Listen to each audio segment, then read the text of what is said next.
വർഷം 1500 BC. Amazon വനാന്തരങ്ങളിലെ ഒരു ഗ്രാമത്തിൽ ഒരു ചടങ്ങ് നടന്നു വരികയാണ്. ചില പച്ചിലകളെല്ലാം ചേർത്ത് തിളപ്പിച്ചുണ്ടാക്കിയ ഒരു ലഹരി ഒരു യുവാവിന് നൽകുന്നു.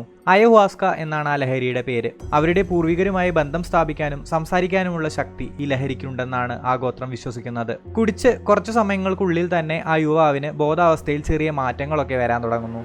ഇതുവരെ കാണാത്ത നിറങ്ങളും കാഴ്ചകളും അവൻ കാണുന്നു. ഇതുവരെ കേൾക്കാത്ത ശബ്ദങ്ങൾ അവൻ കേൾക്കുന്നു. പ്രകൃതി അവനോട് സംസാരിക്കുന്നത് പോലെ തോന്നുന്നു. മരിച്ചുപോയ പൂർവികരും അവൻ ആരാധിക്കുന്ന ദേവതമാരും അവനോട് സംസാരിക്കുന്നു. ജീവിതത്തിന്റെ രഹസ്യങ്ങൾ പറഞ്ഞു കൊടുക്കുന്നു. ഈ അനുഭവത്തിലൂടെ കടന്നുപോയതിനു ശേഷം ഗോത്രത്തെ സംരക്ഷിച്ച് ശരിയായ ഒരു ജീവിതം നയിക്കാൻ തയ്യാറായ ഒരു പുരുഷനായി അവൻ മാറുമെന്നാണ് അവരുടെ വിശ്വാസം. അയവാസ്ക എന്ന ലഹരി ഇത്തരം ഗോത്രങ്ങളിൽ ദൈവികമായ ഒന്നായിരുന്നു. വർഷം 1943. സ്വിറ്റ്സർലാൻഡിലെ ഒരു കെമിസ്ട്രി ലാബിൽ എർഗോട്ട് എന്നൊരു ഫംഗസിൽ നിന്ന് വേർതിരിച്ചെടുത്ത ലൈസർജിക് ആസിഡ് കോമ്പൗണ്ടിൽ പരീക്ഷണങ്ങൾ നടത്തുകയായിരുന്നു ആൽബർട്ട് ഹോഫ്മാൻ എന്ന സയന്റിസ്റ്റ്. 1938 വിഷാംശമുള്ള കോമ്പൗണ്ടുകൾ സെക്രീറ്റ് ചെയ്യുന്ന എർഗോട്ട് എന്ന ഫംഗസിൽ നിന്നും lysergic acid diethylamide Hofmann വേർതിരിച്ചെടുക്കുന്നത്. LSD എന്ന ഓമന പേരിട്ട ഈ കോമ്പൗണ്ട് സർക്കുലേഷൻ, റെസ്പിറേഷൻ എന്നിവയ്ക്കൊക്കെ സഹായിക്കുന്ന ഒരു മരുന്നായാണ് ഹോഫ്മാൻ ഉണ്ടാക്കിയെടുത്തത്. പക്ഷേ നിർഭാഗ്യവശാൽ LSDക്ക് ഈ രോഗങ്ങളൊന്നും മാറ്റാൻ സാധിച്ചിരുന്നില്ല. എന്നാലും LSD കുത്തിവെച്ച മൃഗങ്ങൾ വളരെ എക്സൈറ്റഡ് ആയി പെരുമാറുന്നത് ഹോഫ്മാൻ ശ്രദ്ധിച്ചിരുന്നു. 1938 LSD വേർതിരിച്ചെടുത്ത് ഹോഫ്മാൻ മറ്റ് റിസർച്ചുകളുമായി മുമ്പോട്ട് പോയെങ്കിലും അദ്ദേഹത്തിന്റെ മനസ്സിൽ നിന്ന് LSD പോയിരുന്നില്ല. ഹോഫ്മാന്റെ തന്നെ വാക്കിൽ പറയുകയാണെങ്കിൽ, ഞാനല്ല LSD കണ്ടുപിടിച്ചത്, LSD എന്നെ തേടി വരികയായിരുന്നു. അത്തരത്തിലുള്ള ഒരു ആകാംക്ഷയുടെ പുറത്താണ് 1943 LSD വീണ്ടും ഉണ്ടാക്കാമെന്ന് ഹോഫ്മാൻ കരുതിയത്. പരീക്ഷണങ്ങളുടെ ഇടയിൽ അറിയാതെ LSD ഹോഫ്മാന്റെ വിരൽ തുമ്പിലൂടെ ശരീരത്തിനകത്തേക്ക് എത്തുന്നു.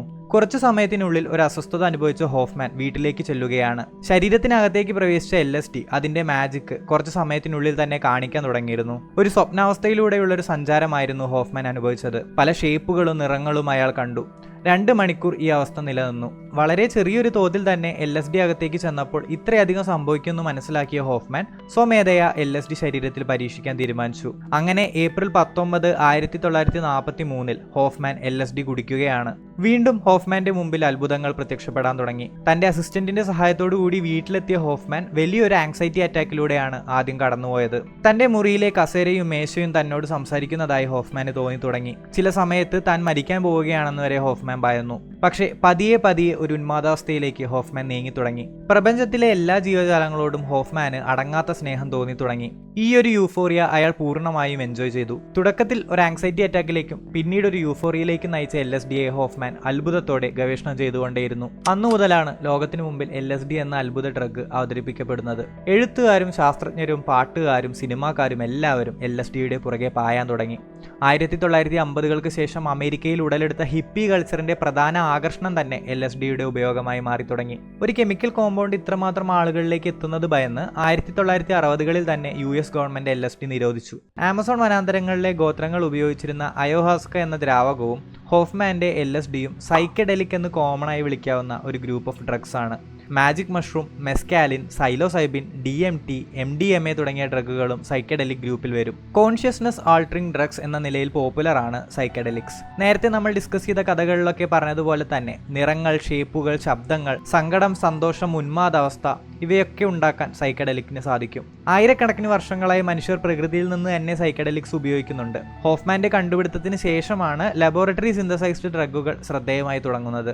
സൈക്കഡെലിക്സിന്റെ സാധ്യതകളെ പറ്റി പഠിക്കുന്നതിന് മുമ്പ് ശാസ്ത്രീയപരമായി സൈക്കഡെലിക്സിനെ എങ്ങനെ ഡിഫൈൻ ചെയ്യാമെന്ന് നോക്കാം. ജനറലി പറയുകയാണെങ്കിൽ തലച്ചോറിലുള്ള സെറോട്ടോണിൻ 2A റിസപ്റ്റേഴ്സ് ആക്ടിവേറ്റ് ചെയ്യുന്ന ഡ്രഗുകളെയാണ് സാധാരണ സൈക്കഡെലിക്സ് എന്ന് വിളിക്കുന്നത്. മറ്റു ഡ്രഗുകളെ അപേക്ഷിച്ച് സൈക്കഡെലിക്സിനെ വ്യത്യസ്തമാക്കുന്നത് അതിന്റെ നോൺ അഡിക്റ്റീവ് പ്രോപ്പർട്ടിയാണ്. പലരും ധരിച്ചു വെച്ചിരിക്കുന്ന പോലെ സൈക്കഡെലിക്സ് യാതൊരു തരത്തിലുള്ള ഫിസിയോളജിക്കൽ ഹാമോ സബ്സ്റ്റൻസ് അഡിക്ഷനോ ഉണ്ടാക്കുന്നതായി പഠനങ്ങൾ തെളിയിച്ചിട്ടില്ല. കേരളത്തിലൊക്കെ കുറച്ചു കാലങ്ങളായി നടന്നുകൊണ്ടിരിക്കുന്ന MDMA വേട്ടയിൽ പിടിക്കപ്പെടുന്ന ഡ്രഗ്സുകൾ അധികവും മെത്താംഫെറ്റമിൻ എന്ന വളരെ ഹാംഫുൾ ആയ സിന്തറ്റിക് ഡ്രഗുകളാണ്. സൈക്കഡെലിക്സ് ലാബിൽ മാനുഫാക്ചർ ചെയ്യുക എന്ന് പറയുന്നത് കുറച്ച് എക്സ്പെൻസീവ് ആയിട്ടുള്ള പ്രൊസീജിയറാണ്.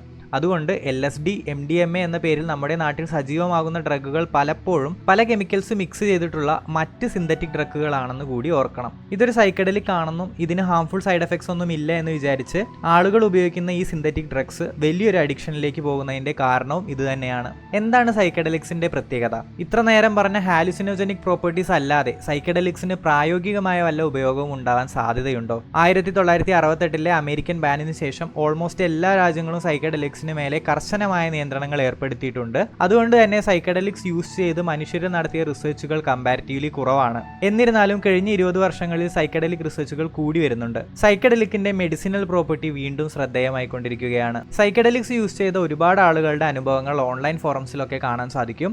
ഈ അനക്ഡോട്ടൽ എവിഡൻസുകൾ നമുക്ക് ആദ്യം പരിശോധിക്കാം. സൈക്കഡെലിക്സ് യൂസ് ചെയ്തതിന് ശേഷം സിനസ്തീഷ്യ ഒരു കോമൺ എക്സ്പീരിയൻസ് ആയി പലരും റിപ്പോർട്ട് ചെയ്തിട്ടുണ്ട്. അതായത് 2 സെൻസറി എക്സ്പീരിയൻസുകൾ മിക്സ് ആകുന്നതിനെയാണ് സിനസ്തീഷ്യ എന്ന് പറയുന്നത്. ഇത്തരത്തിലുള്ള ഡ്രഗ്സുകൾ ഉപയോഗിച്ച ശേഷം നിങ്ങൾക്ക് നിറങ്ങൾ രുചിക്കാനും മണക്കാനും ഒക്കെ ചിലപ്പോൾ സാധിക്കും. ഈഗോ ഡെത്ത് എന്ന സംഭവം കോമൺലി റിപ്പോർട്ടഡ് ആണ്. അതായത് അയഹ്വാസ്ക കുടിച്ച യുവാവിന്റെ പോലെ ഈ ലോകത്തുള്ളതെല്ലാം ഒന്നാണ് എന്ന തോന്നൽ, എല്ലാത്തിനോടും ഒരു സ്നേഹവും സഹാനുഭാവവും ഒക്കെ തോന്നുന്നത് സർവ്വസാധാരണമാണ്. ഇതിനുപരി ഇതിന്റെ ഹൈലൈറ്റ് പോയിന്റ് എന്ന് പറയുന്നത് ആൽക്കഹോളിസം, സ്മോക്കിംഗ്, മറ്റ് സിന്തറ്റിക് ഡ്രഗ് അഡിക്ഷൻസ് ഒക്കെ നിർത്താൻ ഒരു സൈക്കഡെലിക് എക്സ്പീരിയൻസിലൂടെ സാധിച്ചിട്ടുണ്ട് എന്ന് പലരും അവകാശപ്പെടുന്നുണ്ട്. ഇത്തരത്തിലുള്ള അവകാശവാദങ്ങൾ പരിശോധിക്കാനാണ് പിന്നീട് സൈക്കഡെലിക് റിസർച്ചുകൾ നടന്നിട്ടുള്ളത്. ചില സയന്റിഫിക് പഠനങ്ങളുടെ റിസൾട്ടുകൾ കൂടി ഇവിടെ നമുക്ക് പരിശോധിക്കാം. LSD പോലുള്ള സൈക്കഡെലിക് ഡ്രഗുകൾ ആങ്സൈറ്റി ഡിസോർഡേഴ്സ് കുറയ്ക്കുന്നതായും ക്വാളിറ്റി ഓഫ് ലൈഫ് കൂട്ടുന്നതായും ചില പഠനങ്ങൾ കാണിക്കുന്നുണ്ട്. ഡിപ്രസീവ് ഡിസോർഡേഴ്സ് ഉള്ള വ്യക്തികൾക്ക് സൈലോസൈബിൻ അസിസ്റ്റഡ് തെറാപ്പീസ് യൂസ്ഫുൾ ആണെന്ന് ചില പഠനങ്ങൾ കാണിക്കുന്നു. OCD, PTSD, nicotine addiction, alcoholism തുടങ്ങിയ രോഗങ്ങൾക്കൊക്കെ സൈക്കഡെലിക്സ് യൂസ്ഫുൾ ആണെന്ന് പഠനങ്ങൾ കാണിക്കുന്നുണ്ട്. സൈക്കഡെലിക് അസിസ്റ്റഡ് തെറാപ്പീസ്, അതായത് സൈക്കഡെലിക്സും കൂടി ഉൾപ്പെടുത്തിക്കൊണ്ട് മാനസിക രോഗങ്ങൾക്ക് ചികിത്സ കൊടുക്കുന്ന ഒരു രീതി. കുറച്ചു വർഷങ്ങളായി ഇത്തരം സൈക്കഡെലിക് അസിസ്റ്റഡ് തെറാപ്പീസിൽ ഒരുപാട് പഠനങ്ങൾ നടന്നു വരുന്നുണ്ട്. ഇതിലെല്ലാം സൈക്കഡെലിക് യൂസ് കൊണ്ട് പോസിറ്റീവ് റിസൾട്ട്സ് ആണ് കിട്ടുന്നത് എന്നാണ് ഇതുവരെ നമ്മൾ കണ്ടിട്ടുള്ളത്. ദീർഘകാലമായി നീണ്ടു നിൽക്കുന്ന മാനസിക രോഗങ്ങളൊക്കെ അനുഭവിക്കുന്നവർക്ക് സൈക്കഡെലിക്കിന്റെ യൂസ് ഒരു പ്രത്യാശ തന്നെയാണ്. ഇപ്പോഴത്തെ അവസ്ഥയിൽ സാമ്പിൾ സൈസ് ഒക്കെ കൂട്ടി കുറേ വ്യക്തികളിൽ ഇങ്ങനത്തെയുള്ള പഠനങ്ങൾ നടത്തിയാൽ മാത്രമേ സൈക്കഡെലിക്സിന്റെ യൂസ് നമുക്ക് കുറച്ചുകൂടി വ്യക്തമാക്കി മനസ്സിലാക്കാൻ സാധിക്കൂ. പ്രത്യേകിച്ച് ലഹരി എന്ന ടാഗ് ലൈൻ കൊടുത്തുകൊണ്ട് ഒരുപാട് കൺട്രോളുകൾ പല ഗവൺമെന്റും സൈക്കഡെലിക്സിന് മേലെ ഏൽപ്പിക്കുന്നതുകൊണ്ട് പല റിസർച്ചുകളുടെയും ഇംപ്ലിമെന്റേഷൻ വളരെ ബുദ്ധിമുട്ടുള്ളതാണ്. ഇതുവരെ സൈക്കഡെലിക്സിനെ കുറിച്ച് കേട്ട നല്ല വശങ്ങൾ വെച്ച് ഇതിനെ വിലയിരുത്തുന്നതിന് മുമ്പ് ബാഡ് ട്രിപ്പുകളെ കുറിച്ച് കൂടി അറിഞ്ഞിരിക്കുക. ചില സൈക്കഡെലിക് യൂസേഴ്സിന് ഹോഫ്മാന്റെ അനുഭവത്തിൽ പറഞ്ഞ പോലെ തന്നെ മരണഭയം, ആങ്സൈറ്റി, സ്യൂസൈഡൽ ടെൻഡൻസി ഒക്കെ സൈക്കഡെലിക് യൂസിന് ശേഷം റിപ്പോർട്ട് ചെയ്തിട്ടുണ്ട്. ഗുഡ് ട്രിപ്പും ബാഡ് ട്രിപ്പും എപ്പോഴാണ് വരുന്നതെന്ന് പ്രെഡിക്റ്റ് ചെയ്യാൻ പറ്റാത്തൊരു സാഹചര്യത്തിൽ ഇൻഡിവിജ്വൽ യൂസ് ഓഫ് സൈക്കഡെലിക്സ് എന്ന് പറയുന്നത് വളരെ റിസ്കി ആയിട്ടുള്ള ഒരു കാര്യം തന്നെയാണ്. അതുമാത്രമല്ല, ഇന്ത്യയിൽ narcotic drugs and psychotropic substances act പ്രകാരം ഇത്തരത്തിലുള്ള ലഹരികൾ കൈവശം വെക്കുന്നതും ഉപയോഗിക്കുന്നതും ശിക്ഷാർഹമാണ്. സൈക്കഡെലിക്സ് എന്ന ഗ്രൂപ്പ് ഓഫ് ഡ്രഗ്സിന്റെ മെഡിസിനൽ പ്രോപ്പർട്ടി പറഞ്ഞു തരിക എന്നത് മാത്രമായിരുന്നു ഈ ഒരു വീഡിയോയുടെ ഉദ്ദേശം. യാതൊരു തരത്തിലും ലഹരികളുടെ ഉപയോഗം ഈ ഒരു വീഡിയോയിലൂടെ പ്രോത്സാഹിപ്പിക്കുന്നില്ല. ഇതേപോലത്തെ മറ്റൊരു വീഡിയോയുമായി നമുക്ക് വീണ്ടും കാണാം. Till then, take care my friends and bye bye.